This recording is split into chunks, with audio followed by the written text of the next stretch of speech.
நம்ம வந்து நடிக்கணும்னு ஆசைப்பட்டு நான் இண்டஸ்ட்ரிக்கு வரல. இன்னைக்கு ஒரு உண்மையை சொல்கிறேன். கமல் சார் வந்து இப்படிடா நீ போகலான்னு மொட்டை தலை ஷேவ் பண்ணி மீசி எடுத்திருந்தேன். அப்பதான் பார்த்து கோச்சிட்டு கண்ணா பின்னான்னு திட்டுறாரு. சுகாசினி மேடம் ஒரு வாட்டி சொல்லும் போது நீங்க ரொம்ப சேட்டைக்காரர், நாட்டி பாய்ன்னு சொல்லியிருக்காங்க. நீங்க எங்கே வரீங்கன்னு தெரியுது.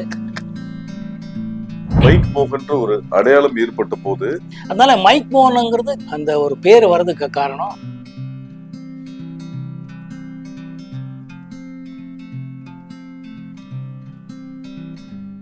வணக்கம். தமிழ் சினிமா பல உச்ச நட்சத்திரங்களை சந்தித்திருக்கிறது. அந்த உச்ச நட்சத்திரங்களில் தவிர்க்க முடியாத நபர் என்று பார்க்கும் போனா நம்ம மோகன் சார் சொல்லலாம். வணக்கம் மோகன் சார். வணக்கம். ஒரு சிறிய இடைவெளிக்கு பிறகு மீண்டும் அதிரடியாக மோகன்னா வரீங்க. அப்படி இருக்கும்போது ஹராவை நீங்க தேர்ந்தெடுக்க என்ன காரணம்? நிறைய கதைகள் வரும், கேட்பேன். ஆனால் ப்ராஜெக்ட்ல ஒரு எக்ஸைட்டிங்காவோ ரொம்ப இம்ப்ரெசிவா இது பண்ணால் எனக்கு ரொம்ப நல்லா இருக்குங்கிற மாதிரி ப்ராஜெக்ட்கள் வரல. சிறு இடைவெளிக்கு பிறகு வர நீங்க எந்த அளவுக்கு சினிமாவை மிஸ் பண்ணிருக்கீங்க, சினிமா உங்களை மிஸ் பண்ணிருக்குன்னு நீங்க நினைக்கிறீங்களா? யாரையும் மிஸ் பண்ணதா இல்லவே இல்லை. எல்லாமே காலத்தின் கட்டாயம் நான் நம்புறேன்.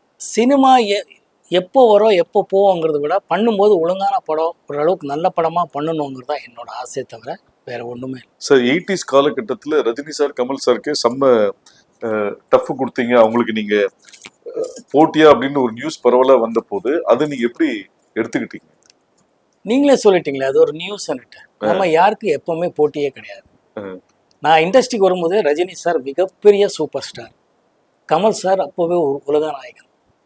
நான் அவரோட படங்கள்ல காலேஜ் தான் நாங்கள் எல்லாம் பெங்களூர்ல போய் பார்த்துருக்கோம். 3 முடிச்சு ஆகட்டும், சொம்ம குருதி சொல்ல குருதின்னு ஒரு கமல் சார் டியூல் ரோல் பண்ணியிருப்பார். அது தமிழ்ல கூட அப்புறமா டப்பா இங்கே இருநிலவர்கள் வந்துச்சு. முள்ளு மலரும் ஆகட்டும், நிறைய படங்கள் காலேஜ்லேயே அவர் படங்கள் பார்த்து வளர்ந்தவங்க. நாங்கள் வந்து சினிமா நடிகனாக ஆசீர்வாதம் இருக்குது, மக்கள் ஆதரவு கிடைச்சிது, நல்ல படங்கள் பண்ணுறதுக்கு வாய்ப்பு கிடைச்சிது, வெற்றி அடைஞ்சது. தவிர நம்ம யாருக்கும் யாருமே போட்டியே கிடையாதுங்க. அவங்கவுங்க ஸ்பேஸ் இருக்கும், அதுலேயே அவங்கவுங்க எவ்வளோ சாதனை பண்ண முடியுமாங்கிறது மட்டும். தவிர ரஜினி சார், கமல் சார் என்றைக்குமே ரஜினி சார், கமல் சார் தான். நம்ம யாருக்கும் அப்போ இல்லை, எப்பவுமே யாருக்குமே யாரும் போட்டி இல்லை. கோகிலால செலக்ட் ஆன அந்த மூமெண்ட் எப்படி பார்த்தீங்க? பாலுமேந்திரா ஓகே சொன்னது, அதுல நடுவில் வந்து ஃப்ரேம் வைக்கும் போது நீங்களும் கமல் சார் ஒரே மாதிரி இருக்கீங்கன்றதுனால கமல் சாருக்கு கண்ணாடி போட்டதாகவும் உங்களுக்கு தாடி வச்சதாகவும் ஒரு செய்தி இருக்கு. அந்த மூமெண்ட் எப்படி பார்க்குறீங்க? ரொம்ப இன்வெஸ்ட் பண்ணிட்டு இருக்கீங்கன்னு தெரியுது. பட் இருந்தாலும் இந்த உண்மை ரொம்ப எக்ஸைட்டிங் மூமெண்ட். அது நம்ம வந்து நடிக்கணும்னு ஆசைப்பட்டு நான் இண்டஸ்ட்ரிக்கு வரல. வேலைகளுக்கு பொதுவாக அந்த டைமில் பிஎஸ்சி முடிச்சதுக்கப்புறம் வேலைகள் தேடிட்டு இருக்கும்போது இருந்தால் ஒரு அவகாசம் என்னன்னா என்டர்டெயின்மெண்ட்டானா இப்போ ட்ராமா ட்ரூப், பெனக்கான ஒரு ட்ராமா ட்ரூப்பு, பிவி காரந்தும் லெஜெண்டரி மேன் இங்கே கூத்துப்பட்டுற மாதிரி அப்போது அது பொதுவாக இருந்துச்சு. ஆர்ட் ஃபிலிம்ஸு எக்ஸ்பெரிமெண்ட் ட்ராமா பண்ணுற ட்ரூப்பில் என்னை வந்து கூப்பிட்டாரு. எது கூப்பிடுறாங்கன்னே தெரியல. பட் சமம் they felt I am a talented, என்கிட்ட இருக்குங்கிறதுனால டேலண்ட் இருக்குது, அது எப்படியாவது பண்ணணும். அப்போது அவரோட ட்ராமா ட்ரூப்பில் போய் ஒரு ட்ராமா பண்ணேன். பல ட்ராமாங்கள் ஆக்ட் பண்ணியிருக்கேன். பட் ஒரு ட்ராமாவில் பிவி காரந்த் சாரும் ஜெயஸ்ரீ அம்மாவும் நானும் நடித்தேன். அது வந்து லங்கேஷன் சொல்லி அப்போது ரொம்ப இங்கே ஜெயகாந்தன் சார் மாதிரி அங்கே மிகப்பெரிய ரைட்டர், அவரோட ட்ராமா அது, அவரோட எழுத்துல அது பாம்பேல மிகப்பெரிய பேர் வாங்கி கொடுத்தது. அங்கே இருந்த பாலுமகேந்திரா சாரோட அசோசியேட்டுன்னு நம்ம ட்ரூப்ல ஒருத்தர் இருக்கிறாருன்னு அது வரைக்கும் எங்களுக்கு தெரியாது. அவர் தான் இவ்வளோ நல்லா நடிக்கிறீங்களே, ஏன் சினிமாவில் நடிக்கணும் போது எனக்கு தெரியாது, புதுசு அதெல்லாம் எனக்கு தெரியாது சார், எனக்கு தேவையில்லை, நான் இன்டர்வியூ போயிருக்கேன், வந்துட்டுருக்கேன், ரிட்டன் டெஸ்ட் பண்ணியிருக்கேன் பேங்க்குக்கு, அதெல்லாம் சொல்லிட்டு இருப்பேன். பட் இருந்தாலும் ஹீ ஃபோர்ஸ் மீ பண்ணதுக்கப்புறம் ஒரு வாய்ப்பு. பாலுமகேந்திரா சார் வந்து சீனியர் நடிகர்கள் எல்லாரையும் பார்த்து என்னையும் பார்த்து என்னை கேட்டார், என்ன மோகன் வாட் யூ திங்க்னு. அவரோட கேமராவில் அப்போ தெரியாததுக்கப்புறம் தான் அனுபவித்த விஷயங்கள், அவரோட கேமராவில் அவர் என்னை ஷூட் பண்ணிகிட்ருக்காருங்கிறது எவ்வளோ பெரிய விஷயங்கிறது அதுக்கப்புறம் மூடு பண்ணி அதுக்கப்புறம் எல்லாம் தெரிஞ்சுக்கிட்டேன். ஸோ அப்போது தெரியாது, கேட்கும்போது கேட்டார், கேன் யூ ஆக்ட்னாரு. I said I don't know sir. Then I said இல்லை யூ வில் பி எ கிரேட்னு சொல்லி அசோசியேட் கிட்ட சொல்லி இவர் தான் நம்ம அந்த கேரக்டர் பண்ணுறாருன்னு மிக சிறப்பாக நடிக்க வச்சார். அது ஒரு எக்ஸ்ட்ராடனரி அனுபவம் தான். ஏன்னா பாலுமகேந்திரா சார் அவர் சொல்லி கொடுக்குற விதம் எல்லாம் நமக்கு மற்ற டைரக்டர்கிட்ட ஒர்க் பண்ணும்போது எவ்வளோ வித்தியாசமாக இருக்குங்கிறது அப்புறமா தான் தெரிஞ்சுக்க முடிஞ்சுது. Every cinema every day is an experience மாதிரி. I am so blessed, God is so kind to மீங்கிறது தான் நான் நினைக்கிறேன். அதனால பாலுமகேந்திரா சார்கிட்ட ஒர்க் பண்ண அதுவும் இப்போ ஹரா ஒர்க் பண்ணிட்டு இருக்கிற விதமும் இதுதான் மேஜர் டிஃப்ரென்ஸ் நான் ஃபீல் பண்ணுறேன். Sir Balu Mahendra sir first frame வைக்கும்போது வியூ ஃபைண்டர்ல உங்களை பார்த்துட்டு mark my words this boy will be rock அப்படின்ற மாதிரி சொன்னதா அந்த படத்துல ஒர்க் பண்ண ஒரு டெக்னீஷியன் சொன்னாரு. அது நீங்க கேட்கும் போது அது எந்த அளவுக்கு நம்புறீங்க? எனக்கு எல்லாமே புதுசா இருக்க தவிர நான் நம்பி, ஏன்னா I never thought that I be an actor. In fact இன்னைக்கு ஒரு உண்மையை சொல்றேன். கோகிலா படத்துல நான் சிண்டிகேட் பேங்க் எம்ப்ளாய். நான் அதுக்கு முன்னாடி சிண்டிகேட் பேங்க்ல எல்லாம் போய் ரிட்டன் டெஸ்ட் எல்லாம் பண்ணி பாஸ் பண்ணியிருந்தேன். அதுக்கப்புறம் இந்த படம் வந்துச்சு, ஆஃபர் வந்தது, நான் நடிச்சிட்டேன், படமும் ஹிட் ஆயிடுச்சு. ஆனால் அதுக்கப்புறம் எனக்கு வந்து வேலைக்கு ஆஃபர் வந்துச்சு. அப்போ ஒரு 2-3 படம் கமிட் ஆயிருந்தேன். நேராக போய் அங்கே பேங்க்கில் போய் ரிக்வெஸ்ட் பண்ணேன், sir I don't know sir, somehow I become an actor but I want to work in the bank, that's why பண்ணேன். நீங்கள் லாஸ் ஆஃப் பேல எனக்கு லீவ் கொடுக்குறதா இருந்தால் அந்த இருக்கிற 2-3 படங்களை முடிச்சிட்டேன் sir, but I would like to work in this பேங்க்னு சொன்னேன். They were very kind enough, God was very kind. அவர் லாஸ் ஆஃப் பேல கொடுத்தாரு, பட் அது கண்டினியூஸாக லாஸ் ஆஃப் பேலே போய் வேலை ரிசைன் பண்ண வேண்டிய ஒரு சூழ்நிலை வந்தேன். ஸோ ஐ நெவர் தாட் நான் வந்து I will become an actor, I want to become an ஆக்டருங்கிறதெல்லாம் இல்லை. வந்த அவகாசத்தை, ஆப்பர்ச்சுனிட்டியை எப்படி யூஸ் பண்ணலாங்கிறது with God's grace I could do it. அவ்வளோதான் சார். ஃபஸ்ட்டு ஃபிலிமில் கமல் சாரோட screen space. So Kamal sir நீங்கள் சொன்னீங்க ஆல்ரெடி அவர் பெரிய ஆர்டிஸ்ட் அப்படின் போது, நீங்கள் ஒரு காலகட்டத்தில் 20 மணி நேரம் மேலே ஒர்க் பண்ணியிருக்கீங்க. மோகன் சாரால் ஷூட்டிங் லேட்டு, படம் ரிலீஸ் தள்ளி போச்சுன்ற எந்த பிரச்சனையுமே இல்லை. அதுக்கு ஒரு காரணம் வந்து கமல் சார் வந்து அந்த கால் ஷீட் இப்படி பண்ணணும்னு மாதிரி சொல்லி கொடுத்ததா ஒரு தகவல் இருக்கு. பிளஸ் கமல் சார் முதல் முறையா வெளி நடிகர்ன்ற போது உங்களுக்கு தான் ஒரு பாட்டு பாடியிருக்காரு. இந்த 3 இன்சிடென்ட்ஸ் நீங்க எப்படி பாக்குறீங்க? I am blessed. இறைவனோட ஆசீர்வாதம் ஃபர்ஸ்ட் திங். அதை நான் அவருக்கு தான் நன்றி சொல்லணும். இது ஒரு நிகழ்ச்சி என்னன்னே தெரியல. ஏன்னா பாலுமேந்திர சார் கோகிலா படம் ஃபர்ஸ்ட் ஸ்கெட்யூல் கூப்பிட்டாங்க, 3-4 நாள் நடித்தேன். அதுக்கப்புறம் வந்து நான் என்னோட ட்ராமா ஃப்ரெண்ட்ஸ் ட்ரூப்பில் இருக்கும்போது அந்த ட்ராமா ஃப்ரெண்ட்ஸு கேங்கே ஒரு சினிமா எடுக்கிறாங்க. எப்படி நீ நடிகர் ஆகிட்டியா வாடான்னாங்க. நானும் போயிட்டேன். காராப்பூர் ஃபாரஸ்ட்டு, மைசூர்லேருந்து உள்ளே ஒரு கொஞ்சம் டிஸ்டன்ஸில் இருக்கிற ஃபாரஸ்ட் ஏரியா. ஷூட்டிங்கில் இருக்கேன், நமக்கு தெரியவே தெரியாது. இங்கே பார்த்தா பாலுமேந்திர சார் கோகிலாவுக்கு 2வது ஸ்கெட்யூல் பெங்களூர் வந்திருக்கிறாரு. லெஜெண்டரி கமல் சார், ஷோபா, ரோஜா ரமணி இவங்களெல்லாம் நடிச்சிட்ருக்காங்க. என்ன கேட்டிருக்காங்க. வீட்டுக்கு அப்போல்லாம் லேண்ட்லைன் ஃபோன் பண்ணி கேட்டிருக்காங்க. எங்கள் அப்பா வழக்கம் போல் அவன் இங்கேயும் ஏதோ ஷூட்டிங் போனானேன்னதும் இவங்க டென்ஷன் ஆகிட்டாங்க. எந்த ஷூட்டிங் போகிறா, இப்போ இது நம்ம படம் போது அப்போவே கமல் சார் வந்து ரொம்ப பிஸியான ஆக்டர். அவங்க ஷூட்டிங்னால 400-500 பேர் மேலே வந்துடுவாங்க. அங்கெல்லாம் கப்பன் பார்க்லலாம் பார்த்து நம்மளே ரசிச்சுக்கோம், மகிழ்ச்சி பார்த்துருக்கோம். ஸோ அவரோட டேட் அவ்வளோ இம்பார்ட்டண்ட்டு, நமக்கு தெரியாது. நம்ம வந்து காராப்பூர் ஃபாரஸ்ட்டில் ஃப்ரெண்ட்ஸோட படம் ஷூட்டிங்கில் இருக்கேன். அப்புறமா ஒரு டெலிகிராம் எல்லாம் கொடுத்து, அப்போது டெலிகிராம் கொடுத்து என்னை வர வைச்சாங்க. 3 நாள் ஆயிடுச்சு. அதுக்குள்ளே அன்றைக்கி ஈவினிங்கு கமல் சார் வந்து 3-4 நாள் ஆயிடுச்சின்னு நினைக்கிறேன். கமல் சார் வந்து சென்னைக்கு திருப்பி வரணும். அன்றைக்கி ஈவினிங் போகிற பாலுமேந்திரா சார் ரொம்ப கோவத்தில் இருந்தார். அசோசியேட் டைரக்டர், ஏன் இப்படி பண்ணிட்டீங்க அப்படி இப்படின்னாரு. எனக்கு என்ன தெரியும், I don't know sir what is திஸ்ன்ற. இல்லையா எப்படியானா அது ரொம்ப கஷ்டமான விஷயம். அத்தனை பேர் இருக்கிறாங்க, என்னோட பொசிஷன்ஸ் எடுக்காமல் விட்டுருக்காங்க. பட் என்னோட காம்பினேஷன்ஸ் பிகாஸ் நான் இல்லை. ஏன்னா நான் ரொம்ப இல்லை சார், அந்த அந்த டேரக்டர், இன்னொரு டேரக்டர் பேர் சொல்லி அவர் கூப்பிட்டார் சார், நான் அங்கே போயிட்டேன் சார். என்ன எப்படிடா நீ போகலான்றார். இல்லை சார் எனக்கு தெரியாதுன்னு. அப்போ தான் கமல் சார் வந்து கூப்பிட்டு, ஏன் நல்லா நடிக்க எல்லாம் கரெக்டு, இந்த படம் வந்து எப்போ ஷூட்டிங் இருக்கேன்னு. இல்லை sir they didn't tell me. என்ன அவர் எப்படிடா சொல்லுவார், நீ தானே கேட்கணும். இன்னிலேருந்து இப்போ மார்க் மை வேர்ட், டைரி வச்சுக்கோ, எப்பப்போ யார் யார் கூப்பிடுவாங்க, எத்தனை நாள் வேணும்னு நீயும் கேட்கணும். அவங்க சொல்கிறாங்க இல்லைங்கிறது கூட நீ கேட்கணும், கேட்டு தெரிஞ்சுக்கணும். இன்னொரு படம் வந்திருந்தானா நான் இல்லை சார் எனக்கு தெரியல, இதெல்லாம் தெரிஞ்சுக்கோன்னு தானே சொல்லிட்டு இருக்கேன். இதெல்லாம் தெரிஞ்சு you should maintain a diary, there you should mark every ஃபிலிம்னார். ஸோ முதல் படமே கால் ஷீட் கிளாஷ்ன்றது அப்போது நான் உணர்ந்தேன். அதுக்கப்புறம் எந்த படத்துக்கும் நான் கால் ஷீட் கிளாஷ் பண்ணதே இல்லை. என்னால் ஒரு மணி நேரமும் 1/2 மணி நேரமும் லேட் ஆனதே இல்லை. அது ரொம்ப முக்கியமான காரணம். அந்த சாங் பொன்மானை தேடுது, ஐ எம் பிளஸ்ட். அவ்வளோதான். எதுக்காக எனக்கு அவர் பாடினாரான்னு எனக்கு தெரியாது. பாடினது ரொம்ப மகிழ்ச்சியாக இருந்துச்சு. ஷூட்டிங் பண்ணும்போதெல்லாம் ரொம்ப என்ஜாய் பண்ணியிருக்கோம். சார் 80ஸ்ல பரபரப்பாக இருக்கும் போது எந்த ஹீரோயினோட அதிக கிசுகிசு வந்தது? எந்த ஹீரோயினோடு வரல. எந்த ஹீரோயினும் வரல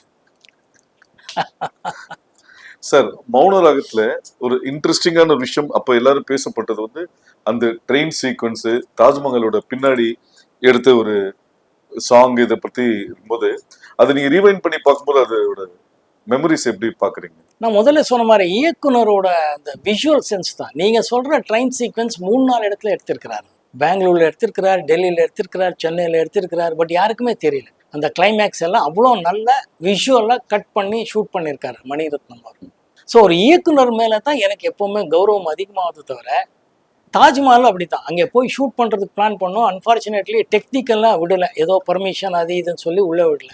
பட் நோயிங் மணி என்ன பண்ணாரோன்னா பண்ணி ஆகணும், வந்திருக்கோம். அதனால பேக் ஸ்டாப் போனால் அங்கே யாரும் போலீஸ்காரங்களோ யாருமே எதுவுமே பர்மிஷனே தேவையில்லைன்னு சொல்லி அங்கே அந்த விஷுவல் இம்பேக்ட் கொடுத்து ஒரு மூட் கிரியேட் பண்ணார். ஸோ எல்லாருக்கும் அது பிடிச்சிருந்துச்சு. ரொம்ப ஃபென்டாஸ்டிக் எக்ஸ்பீரியன்ஸ். சார், 80s மோகன் இன்னைக்கும் தனித்து நிற்கிறதுக்கு முக்கிய காரணம்னு நீங்க என்ன நினைக்கிறீங்க? காட்ஸ் கிரேஸ் ஒன்று, உயிரின் ஊற்றாக இருக்கிற என்னோட ரசிகர்கள் மட்டும்தான் காரணம் நான் நினைக்கிறேன். இவங்க 2 பேருக்கு தான் நான் நன்றி சொல்லணும். சுகாசினி மேடம் ஒரு வாட்டி சொல்லும் போது நீங்க ரொம்ப சேட்டைக்காரர், நாட்டி பாய்னு சொல்லியிருக்காங்க. அப்படியா சார்? இல்லை, நீங்கள் அவங்ககிட்ட தான் கேட்கணும். நான் என் நாட்டி பாயா இல்லை, நான் இப்படி சொல்ல முடியும், எனக்கு புரியல. சார், இப்போ மோகன் சாரை வந்து இந்த லவ் பண்றவங்க, லவ் பண்ணலான்னு இருக்கிறவங்க, லவ்ல ஃபெயிலியர் ஆனவங்க, இவங்க எல்லாம் வந்து மோகன் சார் வந்து ஒரு டிக்ஷனரியா பாக்குறாங்க. ஏன்னா லவ் பண்றதுக்கும் பாட்டு கொடுத்துருக்கீங்க, லவ் பிரேக்கப்புக்கும் பாட்டு கொடுத்துருக்கீங்க. ஸோ நீங்க வந்து ஒரு பல பெண்களின் நாயகன் அப்படின்ற மாதிரியும் சொல்றாங்க. ஒரு அந்த பீரியட்ல வந்து ஜெமினி கணேசன் சார் காதல் மன்னன் அப்படின்ற போது உங்களுக்கு அதையும் மீறி காதல் சக்கரவர்த்தி அப்படின்றலாம் கூட நிறைய இருக்கு. நிறைய பெண்கள் மட்டும் இல்லாம பெண்களின் அம்மாக்களுமே உங்களை நிறைய பேர் பிடிக்கிற மாதிரியான ஆட்களா இருந்திருக்கீங்க. இது நீங்க எப்படி பாக்குறீங்க? நீங்க எங்கே வரீங்கன்னு தெரியுது. இது வந்து நான் எப்பவுமே இயக்குனர் தான் பார்க்குறேன். ஏன்னா இயக்குனர் என்ன சொல்றாரோ அதை செய்யறது தான் நான். அதனால இயக்குனர் நல்லா என்னை வந்து என்னோட டேலண்ட்டை எப்படி யூஸ் பண்ணணும்னு தெரிஞ்சு கரெக்டாக ஒரு ப்ரொஜெக்ட் பண்ணாங்கங்கிறதும், அந்த காலத்துக்கு வேண்டிய கதை திரைக்கதை புதுசாக பண்ணுறாங்க அந்த பசியில் இருக்கிற இயக்குனர்கள் பண்ணுறத நான் நடிச்சதுனால அந்த இமேஜ் வந்ததுக்கு ஒரு காரணமாக இருக்கு. சார், ப்ரொடியூசரோட ஃபேவரட் ஹீரோவும் இருக்கீங்க, நியூ டைரக்டர்ஸோட ஃபேவரட் ஹீரோவும் பயணப்பட்டிருக்கீங்க. இது எப்படி பார்க்குறீங்க? பொதுவாக பயணங்கள் முடிவுதலைக்கு அப்புறம் நான் வந்து புதுசாக பசி இருக்கிற ஒரு இயக்குனர்களாக தேர்ந்ததில் இருப்பேன். எப்போவுமே அந்த தேடுதல் தான் எனக்கு. ஏன்னா அவர் பசி இருக்கும்போது எக்ஸ்ட்ரா நிறையா புதுசாக பண்ணுவாங்க, அந்தந்த காலத்தின் கட்டாயம். ஸோ பயணங்கள் முடிவுதலை ரொம்ப பெரிய ஹிட் ஆனதும் மார்க்கெட் எனக்காக உருவாகுச்சுன்னும் போது என் படம், என் மேட்டர், நான் நடிக்கிறேன்னா நல்ல வரவேற்பு எல்லா டிஸ்ட்ரிபியூட்டர் மீடியேட்டர்ஸ்லேருந்து இருக்குன்னும் போது புதுசாக வரக்கூடிய நல்ல நல்ல டேலண்ட்டை டேப் பண்ணுறி அவங்கள ஒரு 10 பேர் பார்ப்பேன்னா அதில் 1-2 பேர் இவங்க நல்லா பண்ணுறாங்கன்னு என் மனசுக்கு தோணும் போது அவங்களோட ட்ராவல் பண்ணும்போது நிறைய படங்கள் ஜெயிச்சிருக்கு. ஸோ அந்த மாதிரி விஷயங்களில் அவங்களெல்லாம் அறிமுகமாகிறதுக்கு நானும் ஒரு காரணமாக இருக்கேங்கிறது ரொம்ப பெருமையாக இருக்குது. சார், உங்க கேரியர்ல பயணங்கள் முடிவதில்லை, சரணாலயம், முன்னே நான் சந்தித்தேன், உதயகீதம், இதே கோயில், இந்த 5 படத்துல தான் நீங்க வந்து மைக் வச்சு பாடிருக்கீங்க. ஆனா ஒரு மைக் மோகன்ற ஒரு அடையாளம் ஏற்பட்ட போது, அந்த அடையாளம் வந்த போது உண்டான மகிழ்ச்சியும் தொடர்ந்து அந்த நேம் இருக்குன்றது என்னைக்காவது வருத்தப்பட்டிருக்கீங்களா? இல்லை, அது என்னன்னா அதுக்கு வந்த அந்த ஒரு பேர் வர்றதுக்கு காரணம் என்னோட படங்களில் பாடல்கள் இருந்துச்சுங்கிறது தான். நல்ல பாடல்கள் அந்தந்த காலத்தின் கட்டாயம் மாதிரி டைரக்டர்கள், மியூசிக் டைரக்டர்கள் எல்லாம் சேர்ந்து கொடுத்துருக்கிறாருங்கிறது தான். அற்புதமாக அந்த பயணங்கள் முடிவதில்லைங்கிற படம் வந்து சிங்கராக நடிக்கும்போது பாலசுப்ரமணியம் எஸ்பிபி சார் அவர்கள் நான் பாடினதா மோகன் பாடினதா இது என்ற அளவுக்கு கேட்டது. அதுதான் என்னோட மிகப்பெரிய அவார்டா நான் நினைக்கிறேன். அந்த கேள்வி கேட்கும்போது மக்களும் அது ஆமா அப்படின்னு இருந்துச்சு. அது பாடகனாகவும், ஒரு கேன்சர் பேஷண்டாகவும், ஒரு லவர் பாயாகவும், ஒரு ட்ராஜடியா முடிக்கிற அந்த கதையில எனக்கு ஒரு இமேஜ் வந்துச்சு. பட் என்னன்னா இந்த ஒரு இமேஜ் பொதுவாக என்னோட படங்கள்ல பாடல்கள் வெற்றி அடைஞ்சிருக்குங்கிறது உண்மையான விஷயம். அந்த பாடல்கள் வந்து ஜனங்கள் மத்தியில் நிற்கிறதுக்கு காரணம் அந்த கதையும் கதை அம்சம் தான் நான் நினைக்கிறேன். அதனால மைக் மோகனுங்கிறது அவங்க தான் அகைன் மீடியா கொடுத்துருக்கிறது சந்தோஷம், அவ்வளோதான். சார், 77 கோகிலா, 80 மூடு பணி, ஒரு 7 இயர்ஸ் கேப்ல ரெட்டைவால் குருவி, அந்த கேப் என்ன? அதுல வந்து மூடு பணி கோகிலாக்கு அப்புறம் பாலுமேந்திரா சார்ட்ட பண்ணும்போது நீங்க உங்களை எந்த அளவுக்கு அப்டேட் ஆயிட்டீங்க? அந்த எக்ஸ்பீரியன்ஸ் எப்படி இருந்தது ரெட்டைவால் குருவி? சார், பாலுமேந்திரா சார் கிட்ட பார்த்தீங்கன்னா பொதுவாக அவர் படத்தில் எல்லாரும் சிறப்பாக தான் நடிச்சிருப்பாங்க. ஏன்னா அவர் சொல்லி கொடுக்குற விதம் அப்படி, எப்படி ஒரு ஆர்டிஸ்ட் கிட்ட ஒரு பெர்ஃபார்மன்ஸ் வாங்கணுங்கிறது அவருக்கு எக்ஸ்ட்ரானரியாக தெரியும். ஏன்னா அதான் சொன்னேன், அவர் editor, story, screen play, dialogue, direction போக கேமராமேன், எவ்ரிதிங் இன்வால்வ்ஸ் இந்த ப்ரொடக்ஷன் எல்லாமே. நான் வந்து கோகிலா பண்ணும்போது ரொம்ப நியூகமர், எனக்கு எதுவுமே தெரியாது. மூடு பணியிலும் கிட்ட அதுதான். ரெட்டைவால் குருவி வெரி டிஃபிகல்ட் ரோல் ஆக்சுவலாக. அது ரொம்ப காமெடியாகவும் ஆகிடக்கூடாது, வில்லனாகவும் ஆகக்கூடாது. ஒரு பொண்டாட்டி இருக்கும்போது இன்னொரு பொண்ணை ஓட சம்சாரம் பண்ணுறான், ஒரு ஃபேமிலி நடத்துகிறான், ப்ரெக்னென்ட் ஆகுறதுன்னா பொதுவாக யாரும் ஒத்துக்க மாட்டாங்க. எப்படி இப்படி பண்ணலாம் அப்படிலாம். அதை வந்து டைரக்டர் ரொம்ப பிரமாதமான ஒரு ஒரு ஒர்க்கிங் அந்த ஒரு ரோப் அது. It's very difficult. இப்படி பண்ணால் அப்படி ஆகிடும், அப்படி பண்ணால் அப்படி ஆகிடும். ஒன்றும் வில்லன் மாதிரி ஆகிடும், இல்லைன்னா ரொம்ப காமெடி மாதிரி ஆகிடும். இது ரெண்டுமே இல்லாமல் ஃபென்டாஸ்டிக் என்டர்டெய்னர் பர்ஃபார்மன்ஸ் வாங்கினது பாலு சார் தான். டோட்டல் கிரெடிட் அவருக்கு தான். அது அவர் சொல்லி கொடுத்தது, அவர் சொன்னதை நான் புரிஞ்சுக்கிட்ட விதம் பண்ணதான் ஒரு பெரிய யூனிவர்சிட்டிக்கு போயிட்டு வந்த மாதிரி தான் அவரோட படங்கள் எல்லாம் நடிக்கும்போது கற்றுக்கிற விஷயங்கள். So junior. ஒரு மேக்கப் இருக்காது, ஒன்றுமே இல்லை, ஃபேஸ் வாஷ் பண்ணிட்டு வாங்கன்பாரு. ஒரு லைட்ஸ் இருக்காது. அவரோட கேமரா அது எப்படி அந்த அவ்வளோ அழகாக எல்லா ஆர்டிஸ்ட்டும் ஷூட் பண்ணிட்டு இருந்தாருன்னு இது வரைக்கும் தெரியாத ஒரு உண்மை. அந்த டைம்லேயே மிகப்பெரிய கேமரானாலையும் முடியாதது அவர் செஞ்சு காட்டார். அது மிகப்பெரிய விஷயம். I am so lucky. Sir, ஒரு கலைஞனுக்கும் தன்னோட முதல் படம் ரொம்ப முக்கியமான ஒரு படம். உங்கள் முதல் படத்தோட போஸ்டர் பார்த்தீங்கன்னா மகேந்திரன், இளையராஜா, அசோக் குமார், நீங்கள் 2 பேரும் ஜாகிங் வர மாதிரி ஒரு ஸ்டில்லு. அந்த டிசைனை பார்த்தோன்னே என்ன இம்பேக்ட் இருந்தது? ரொம்ப ஹாப்பியாக இருந்துச்சு. அந்த படம் உருவான விதம் எத்தனையோ விதத்தில் ரொம்ப புரட்சி பண்ண ஒரு படம் நெஞ்சத்தை கிள்ளாத. அந்த டைமில் தேவி செட்டியார்ஸ் அவங்களுக்கும் இந்த டைமில் நன்றி சொல்ல கடமைப்பட்டிருக்கேன். அவங்க தான் அதை ப்ரொடியூஸ் பண்ணாங்க. அந்த படத்தை தான் ஃபஸ்ட் டைம் தேவி தியேட்டரில் இவ்வளோ பெரிய பெரிய பிளாக் அண்ட் ஒயிட்டில் ஸ்டில்ஸ் போட்டாங்க. ஃபஸ்ட் டைம் ஸ்டில்ஸ் ரவி போட்டது அப்படி பண்ணாங்க. It was very very very popular. அந்த டைமில் அவ்வளோ பாப்புலராக பேர் வாங்கிச்சு. ஏன்னா அர்லி மார்னிங்கில் அந்த மாதிரி ஒரு ஷார்ட்ஸு எக்ஸ்ட்ரானரியாக இருந்துச்சுங்கிறது. அந்த டைமில் தான் எனக்கு தெரிஞ்சு ஃபஸ்ட் டைம்னு எனக்கு தெரியல, பட்டு ரொம்ப ரேராக தான் ட்ரெய்லர் விடுவாங்க அப்போல்லாம். பட்டு இந்த நெஞ்சத்தை கிள்ளாத அந்த பாட்டை, பருவமே பாட்டை வச்சு ஒரு ட்ரெய்லர் ஷார்ட்ஸ் விட்டுருந்தார் லெனின் சார், கிரேட் எடிட்டர். அவருக்கும் நன்றி சொல்ல கடமைப்பட்டிருக்கேன். அது எல்லாமே ரொம்ப புதுசாக இருந்துச்சு. எங்களுக்கு எல்லாமே த்ரில்லிங் ஒரு ஃபீலிங் தாப்போம். பிரதாப் போதன் ஆகட்டும், சுஹாசினி ஆகட்டும், சரத்பாபு சார் ஆகட்டும், நிறைய பேர் அந்த கூட்டணி, பிரதாப், சுஹாசினி, நான், சரத்பாபு, அப்புறமா அந்த சாந்தி வில்லியம்ஸ் அவங்களெல்லாம் நடிச்சிருந்தாங்க. ஸோ எக்ஸ்ட்ரானரியாக ஒரு எக்ஸ்பீரியன்ஸ். மோரோவர் இது எப்படின்னா, ஒரு நல்ல இடத்துக்கு போகும்போது நல்ல பேர் கூட்டிகிட்டு போனால் குழந்தைய அப்படியே கையை பிடிச்சிட்டாலே போதும், குழந்தைய கூட்டிகிட்டு போயிடுவாங்கங்கிற மாதிரி நான் ஒரு குழந்தைய இருந்தேன். அவங்க வந்து கையை பிடிச்சி அப்படியே கூட்டிகிட்டு போயிட்டு இருந்தாங்கிறதா உண்மையான விஷயம். பாசப்பறவைகள்னு ஒரு படம் வந்து அது நீங்கள் உங்கள் சொந்த குரலில் பேசி நடித்து அது பெரிய ஹிட் ஆச்சு. அந்த கலைஞர் வசனம் பேசிய அனுபவம் ப்ளஸ் கலைஞரை சந்தித்த போது உங்களுக்கு கொடுத்த ஃபீட்பேக். கலைஞர் ஐயாவை நான் கோபால்புரம் லாய்ட் ஸ்கூலில் தங்கியிருக்கும் போது கோபால்புரமில் அவர் வீடு அப்போது உண்டு, பேசுறது உண்டு. அவர் 88-89 சிஎம் ஆகிறார். 89 அந்த எம்ஜிஆர் பீரியடுக்கு அப்புறம். அப்போ அவருக்குள்ளே இருந்த அந்த பசி, அப்போவும் ஒரு எழுத்தாளர், ஒரு சினிமா டைலாக் ரைட்டர், மேக்கருங்கிறது இருக்கும். அதுக்கு முன்னாடி ஒரு படம் பண்ணும்போதெல்லாம் எங்கே போயிருக்கோம், பார்த்துருக்கோம், பேசிகிட்டு இருப்போம். அப்படியே உருவான படத்தை பாசப்பறவைகள். சிவகுமார் சாரும் நானும் லக்ஷ்மி அம்மா இவங்களெல்லாம் நடிச்சிருக்கோம். அது போஸ்ட் ப்ரொடக்ஷன் நடக்கிறதுக்கு முன்னாடி அவர் வீட்டில் ஒரு நாள் பேசிகிட்டே இருக்கோம். இப்படி பேசிட்டு போது டப்பிங்கு குரல் பேசணும் அப்படி இப்படின்னும் போது அவர் கேட்டார், யாருக்கு அப்படின்னாரு ஐயா. அப்போ நம்ம செல்வம் இவங்களெல்லாம் இருக்கும்போது மோகன் சாருக்கு தான் பேசணும் இல்லையானாரு. ஏன் இருந்தார்? இல்லை, பொதுவாக ஒரு நடிக்கிறாரு, அவர் பேசுகிறாரு. ஏன்னா உங்களுக்கு நல்லா தானே பேசுகிறாரு, ஏங்க உங்களுக்கு எதாவது பிரச்சனை? எனக்கு இல்லை சார், வாய்ப்பு கொடுத்தா கண்டிப்பாக நான் பேசுகிறேன். இவரே பேசிட்டோமே, சென்டிமெண்ட்டாவது இது இவர் பேசிட்டோம் அப்படின்னார். அன்றைக்கி அவர் கொடுத்தேன்னு, ஏன்னா ப்ரொடியூசர் டைரக்டர் ஒத்துக்கிட்டா தான் நம்ம பேச முடியும். அவர் சொல்லி பேசின படம் 100 நாள் மேலே போன படம். படம் நல்லா இருந்துச்சு, என்னையும் ஏற்றுக்கிட்டாங்க, என் குரலையும் ஏற்றுக்கிட்டாங்க. கேபி சார் கூட நடிக்க முடியலன்ற ஒரு வருத்தம் என்னைக்காவது இருக்கா? ஆனால் மரோச்சரித்திர படம் தமிழில் படமாக்கப்படும் போது நீங்கள் தான் அது தமிழில் பண்ணுறதா இருந்ததா ஒரு செய்தி இருக்குது. நான் முதலாக கையெழுத்து அட்வான்ஸ் வாங்கின படம் கேபி சார் படம் தான்.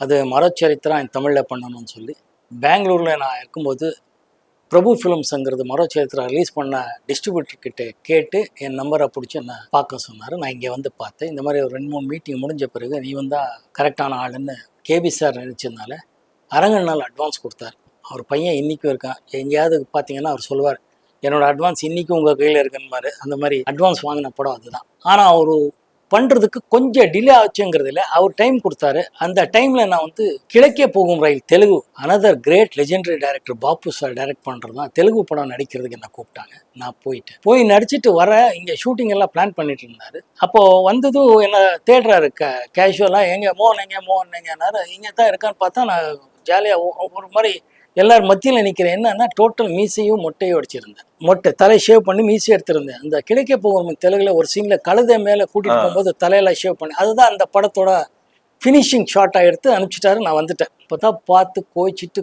அண்ணா பின்னான்னு திட்டுறாரு.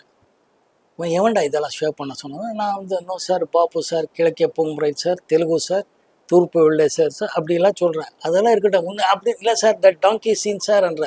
இப்போ தான் இத்தனை நாளாக பிளான் பண்ணி படம் பண்ணோன்னு பிளான் பண்ணால் இப்போ அப்படின்னு ஒரு கெட்ட வார்த்தையிலலாம் திட்டி முடி வரணுமே சார், என்ன அப்படியே அப்படி இப்படி சுற்றி நடந்துட்டோன்னு சொன்னார். கொஞ்சம் போஸ்ட்போன் பண்ணணும், இந்த படம் அப்புறமா பண்ணுறேன் நான், அந்த பேர் முடி வளரட்டும் அதுக்கப்புறம் ஷூட் பண்ணலாம்டா, இப்போ படம் பண்ண வேண்டாம்னு நிறுத்தி போஸ்ட்போன் பண்ணார். அந்த டைமில் Padmini Kolhapure was supposed to do Sarita's role.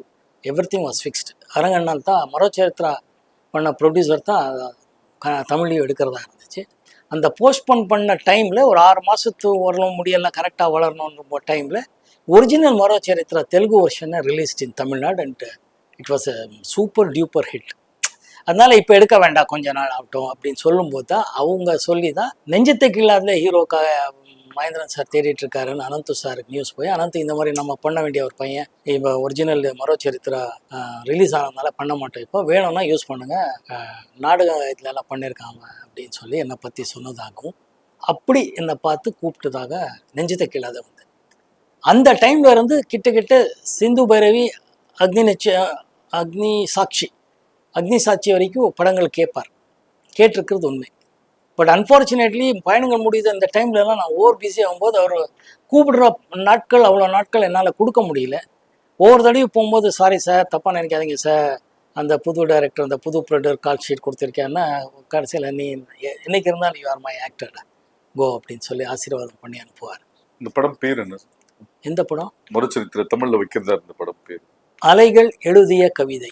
Raghavendra படத்துல கெஸ்ட் ரோல் பண்ணதுக்கான ரீசன் ரஜினி சாரோட 100வது படம்ன்றதுனாலயா இல்ல நீங்க பேசிக்கலி ராகவேந்திர பக்தர்ன்றதுனால? முதல் காரணம் ராகவேந்திர சுவாமி பக்தன். 2வது படம் எஸ்பி முத்துராமன் சாரும் அந்த யூனிட்டும் கவிதாலயாங்கிறதும் அஃப்கோர்ஸ் சூப்பர் ஸ்டார் ரஜினி சாரோட நடிக்கணுங்கிறது இருக்குது. பட் முதல் காரணம் ராகவேந்திர சுவாமி பக்தன். நான் முதல்ல இந்த இண்டஸ்ட்ரிக்கு வர்றதுக்கு முன்னாடி நான் ராகவேந்திர சுவாமி கும்பிட்டு பழக்கம். அதனால் அவர் பற்றி ஒரு படம் எடுக்கிறாருன்னா அந்த படத்தில் என்ன நானும் ஒரு சீனாவது வரணுன்றது என்னோட ஆசை. அந்த ஆசைக்காக அந்த வாய்ப்பு கொடுத்ததுக்கு நன்றி.